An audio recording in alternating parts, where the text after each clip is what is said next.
Cette clé, c'est la fierté de ce petit hôtel 2 étoiles de Château-Chinon, dans la Nièvre.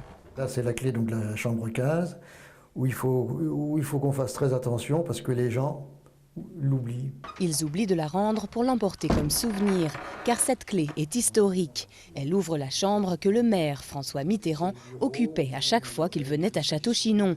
Il y a passé toutes ses soirées électorales de 1959 à 1981. C'est plus les mêmes meubles, mais la disposition était pareille. Bon, ce qui intéressait, c'est qu'il y avait quand même la vue sur le Morvan. Mais le Morvan, le 10 mai 1981, est tout sauf paisible. Au fil des heures, les gens arrivent de partout, même de l'étranger.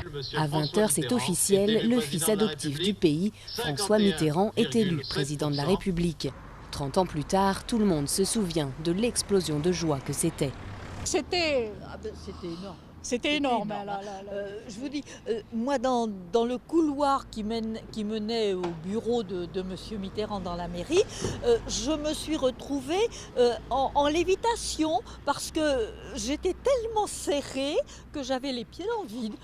La fête jusqu'au bout de la nuit, la petite sous-préfecture de la Nièvre, 2400 habitants, n'a jamais rien vécu de pareil, ni avant ni après.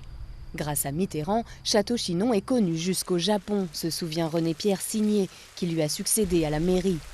Château-Chinon, c'est Mitterrand, oui. C'est Mitterrand qui l'a fait connaître.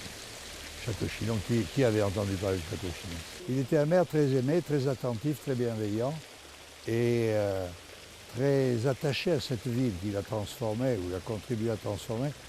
La fontaine monumentale de Niki de Saint-Phal, la deuxième du genre en France, trône face à la mairie depuis 1988. Un peu plus loin, le musée du Septennat abrite les cadeaux reçus par le président François Mitterrand et donnés par lui au département de la Nièvre. Château-Chinon lui a aussi beaucoup rendu. Un circuit François Mitterrand sillonne la ville pour se finir ici, devant ce Morvan qu'il avait si bien appris à aimer et où jusqu'à sa mort, il venait régulièrement se recueillir.